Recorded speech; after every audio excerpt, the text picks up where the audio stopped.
정체성은 인생을 살아감에 있어서 대단히 중요한 것입니다. 우리는 누구입니까? 라는 질문에 우리는 누구입니다 라고 말하는 것이 정체성입니다. 우리는 누구입니까?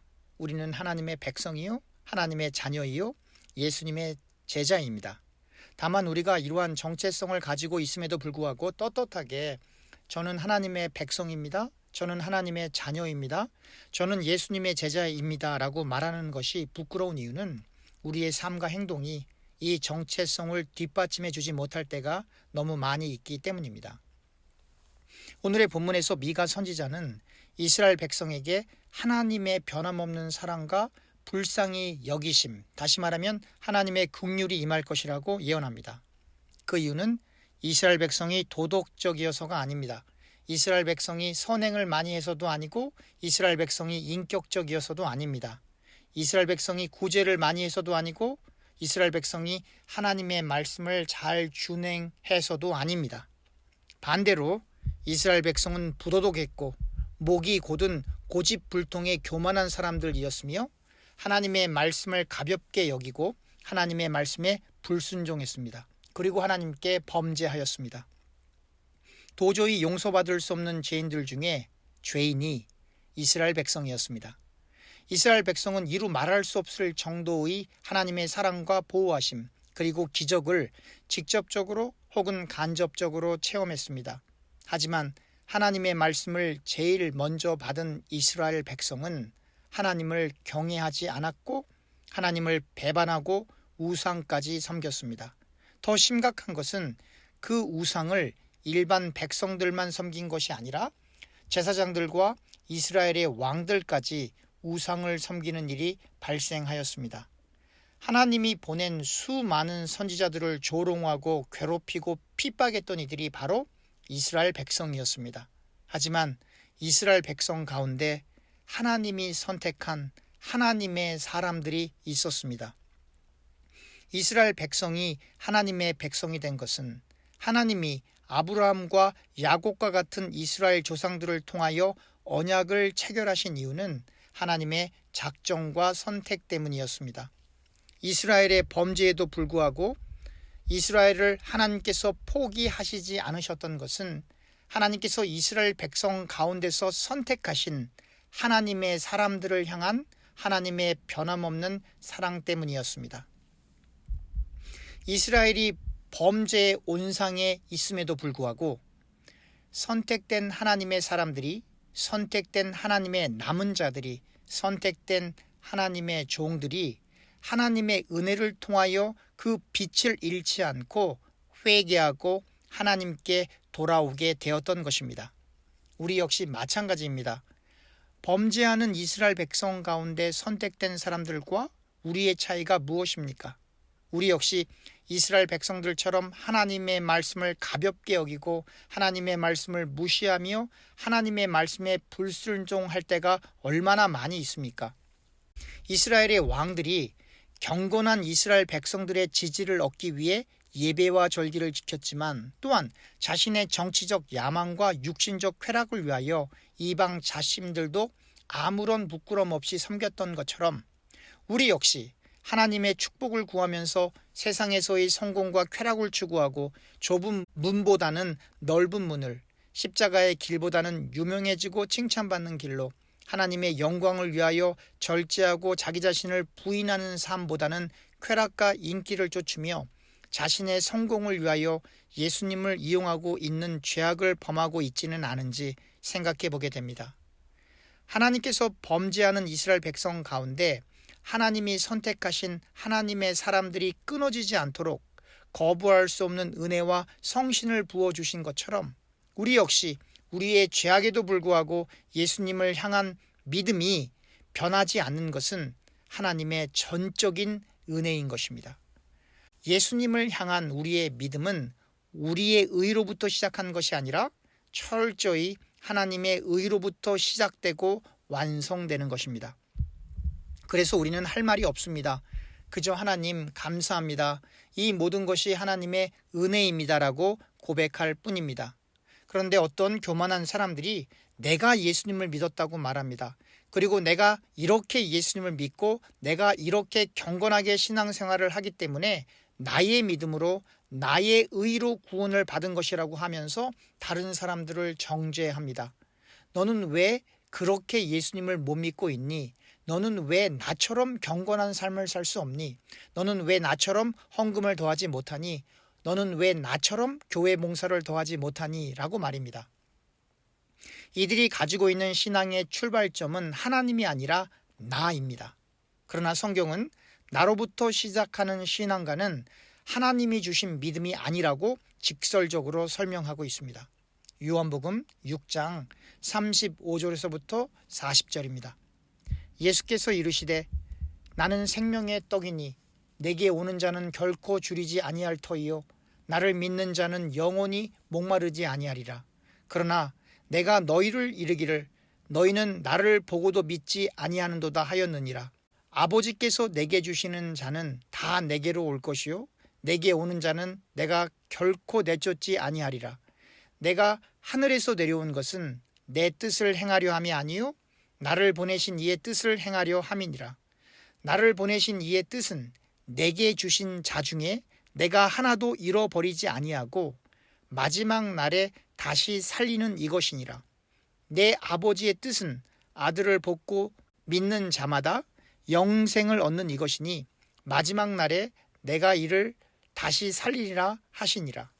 예수님을 믿는 사람들이 예수님을 향한 믿음을 자기 스스로 생성해낸 것이 아니라 하나님 아버지께서 예수님께 주시는 자, 다시 말하면 하나님께서 그들에게 예수님을 믿을 수 있는 마음을 주신 것이라는 것입니다. 즉, 예수님을 향한 믿음의 근원은 인간이 아니라 하나님이시라는 것입니다. 예수님께서 공생애를 사신 것 역시 십자가를 지신 것 역시 모두 하나님의 뜻 가운데 있는 것이며 하나님께서 예수님에게 주신 사람들을 단 한 명도 잃지 않고 예수님께서 마지막 날에 다시 살리신다고 말씀하시고 있는 것입니다. 하나님이신 예수님께서 직설적으로 하나님의 뜻 가운데 선택된 이들은 모두 영생을 얻을 것이라고 말씀하시고 계신 것입니다. 그런데 어떻게 예수님을 믿는 사람이 나의 믿음으로, 나의 의로, 나의 경건으로, 나의 선행으로, 나의 공로로 구원을 얻었다고 말하며 다른 사람들을 정죄하고 판단할 수 있단 말입니까? 더 이상 정죄해서는 안 됩니다. 더 이상 판단해서는 안 됩니다. 우리의 믿음은 우리로부터 시작한 것이 아니라 창세 이전에 하나님의 선택과 예정 가운데 하나님으로부터 시작된 것이기 때문입니다. 우리의 믿음은 하나님의 선택의 결과로서 우리에게 주어진 것으로 우리가 예수님을 하나님의 은혜 가운데 그리스도로 고백하게 된 것입니다. 이 복음을 분명히 이해한 사람은 결단코 다른 사람들을 비난하고 정죄할 수 없습니다. 그저 자격이 안 되는 저를 구원해 주셔서 감사할 뿐입니다라고 고백할 뿐입니다. 찬송가 305장이 우리의 진정한 고백이 되어야 합니다. 나 같은 죄인 살리신 주 은혜 놀라워 잃었던 생명 찾았고 광명을 얻었네. 큰 죄악에서 건지신 주 은혜 고마워 나 처음 믿은 그 시간 귀하고 귀하다. 이제껏 내가 산 것도 주님의 은혜라 또 나를 장차 본향에 인도해 주시리. 거기서 우리 영혼이 주님의 은혜로 해처럼 밝게 살면서 주찬양하리라. 복음을 바로 깨닫고 하나님의 은혜를 바로 안 사람은 자랑하지 않습니다. 교만할 수 없습니다. 정죄하지 않습니다. 비난하지 않습니다. 비교하지 않습니다. 하나님의 영광의 빛이 사람 가운데 강하게 역사할 때 인간은 자신의 죄와 불의함을 깨닫고 예수님께서 십자가에 흘리신 보혈 외에는 구원함을 받을 길이 없음을 알고 예수님을 늘 사모하며 자기 자신을 부인하고 예수님을 나타내기 위해 예수님의 향기를 나타내기 위해 최선을 다하는 것입니다. 누가 강요해서가 아닙니다. 자기 자신이 다른 사람들보다 경건하다고 자랑하기 위함도 아닙니다. 예수님을 만나면 자연스럽게 성령의 열매가 맺어지게 되는 것입니다. 옛사람으로 인해 하나님의 말씀에서 벗어나는 생각, 욕망, 야망 등이 일어날 때 성령 충만을 사모하며 기도의 자리로 가는 것입니다. 먼지로부터 시작한 인간의 무가치함을 인정하고 하나님의 선택과 은혜가 아니었으면 뱀과 벌레와 같은 인생을 살아야 했음을 고백하며 자기 자신을 하나님 앞에 철저히 내려놓게 되는 것입니다. 오늘의 본문 미가 7장 17절입니다. 그들이 뱀처럼 티끌을 핥으며 땅에 기는 벌레처럼 떨며 그 좁은 구멍에서 나와서 두려워하며 우리 하나님 여호와께로 돌아와서 주로 말미암아 두려워하리이다. 그들이 누구입니까? 하나님의 백성을 압제했던 나라들입니다. 하나님을 경외하지 않고 자신들의 힘을 의지하고 과시했던 나라들입니다. 즉 하나님의 은혜와 힘을 구하지 않고 하나님 없이 자기 자신의 지식, 지혜, 힘을 의지하고 살아온 사람들을 가리키는 것으로 결국 이들은 뱀처럼 티끌, 즉 먼지를 핥으며 땅을 기는 존재이며 벌레처럼 좁은 구멍에 사는 존재들인데 이들이 하나님으로 인하여 두려움에 휩싸이고 하나님의 임재 가운데 무서워하게 될 것이라고 예언하고 있는 것입니다.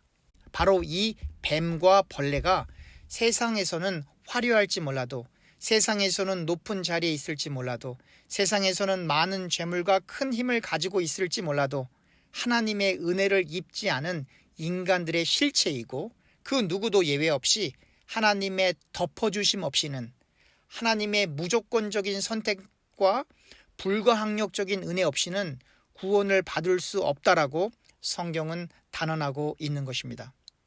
오늘의 본문 미가 7장 18절에 주와 같은 신이 어디 있으리이까? 주께서는 죄악과 그 기업의 남은 자의 허물을 사유하시며 인애를 기뻐하심으로 진노를 오래 품지 아니하시니이다라고 기록하고 있습니다. 개역개정에서는 죄악과 그 기업의 남은 자의 허물을 사유하시며로 번역하였지만 히브리어 원문에는 사유하다라는 하나의 동사 대신에 두 개의 동사가 사용됩니다. 하나는 들어 올리다에 해당하는 나사라는 동사와 또 하나는 뭐뭇 위에 해당하는 전치사 알과 지나가다에 해당하는 동사 아베르가 함께 쓰여 넘어가다로 이렇게 두 개의 동사가 사용되었습니다. 그래서 이 부분을 직역하면 주께서 불법을 들어 올리시고 죄를 넘어가신다라고 하는 것입니다.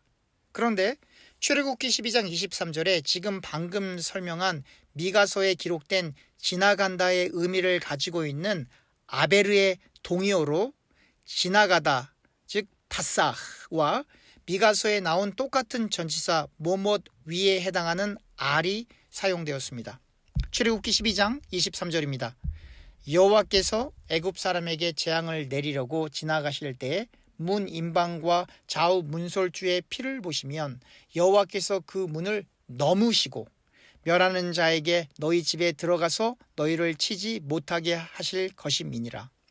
히브리어 문장에서 전치사의 위치는 다르지만 원형을 붙여 나열하면 알 아베르, 알 파사흐는 같은 말로 넘어가다입니다. 어린 양의 피가 문 임방과 좌우 문설주에 있으면 하나님께서 재앙을 내리지 않으시고 그 문을 넘어가시는 것입니다. 그 문 안에 있는 사람이 선하던 악하던 인격적이던 포악하던 상관없이 하나님께서 어린 양의 피로 인해 넘어가시는 것입니다. 이것이 바로 구원입니다. 인간의 의, 우리의 의가 아닌 어린 양의 의, 즉 예수님의 의, 예수님의 보혈로 죄로 가득한 인간이, 죄로 가득한 우리가 덮임을 받아 구원을 얻게 되는 것입니다. 이스라엘 백성이 어떻게 문 임방과 좌우 문설주에 어린 양의 피를 뿌렸나요? 하나님께서 모세와 아론에게 말씀해 주셨기 때문이죠. 즉 하나님께서 알려주셨기 때문입니다. 우리가 어떻게 예수님을 믿었나요? 하나님께서 하나님의 종들을 통하여 우리에게 알려주셨기 때문입니다. 즉 하나님이 우리 아닌 다른 사람을 도구 삼아 우리에게 알려주셨기 때문입니다. 우리가 처음부터 우리의 힘으로 예수님을 믿은 것이 아니라 하나님이 알려주셨기 때문에, 그리고 성령 하나님이 강권적으로 역사하셨기 때문에 우리가 도저히 거부할 수 없는 하나님의 불가항력적 은혜로 말미암아 예수님을 그리스도로 믿고 예수님의 보혈을 의지하게 된 것입니다. 만약 모세의 말을 하나님의 말로 받아들이지 않고 사람의 말로 받아들여 문임방과 좌우 문설주에 어린 양의 피를 뿌리지 않은 사람들이 있었다면 모두 재앙을 피하지 못했을 것입니다. 마찬가지로 하나님의 종들을 통하여 복음이 전파될 때 예수님을 그리스도로 고백하지 않는 이들은 영원한 심판을 피할 수 없을 것입니다.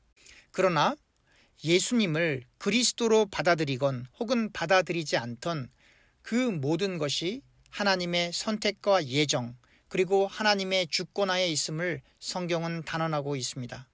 하나님의 절대 주권 앞에 우리가 머리를 숙이고 오직 하나님 한 분만을 절대적으로 의지해야 하는 이유가 바로 여기에 있습니다.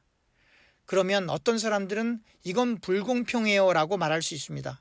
하지만 사도 바울은 이 부분에 있어서 명료하고 간단하게 다음과 같이 말합니다. 로마서 9장 19절 이하입니다. 혹 내가 내게 말하기를 그러면 하나님이 어찌하여 헌물하시느냐 누가 그 뜻을 대적하느냐 하리니 이 사람아 내가 누구이기에 감히 하나님께 반문하느냐 지음을 받은 물건이 지은 자에게 어찌 나를 이같이 만들었느냐 말하겠느냐 토기장이가 진흙 한 덩이로 하나는 귀히 쓸 그릇을 하나는 천이 쓸 그릇을 만들 권한이 없느냐 만일 하나님이 그의 진노를 보이시고 그의 능력을 알게 하고자 하사 멸하기로 준비된 진노의 그릇을 오래 참으심으로 관용하시고 또한 영광 받기로 예비하신 바 긍휼의 그릇에 대하여 그 영광의 풍성함을 알게 하고자 하셨을지라도 무슨 말을 하리요. 이 그릇은 우리니 곧 유대인 중에서뿐 아니라 이방인 중에서도 부르신 자니라.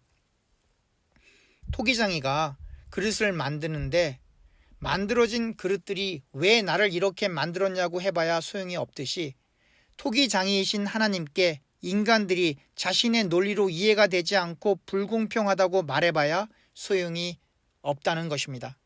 저는 개인적으로 이 하나님의 선택, 예정, 섭리, 그리고 주권을 그 누구와도 변론하고 싶지 않습니다.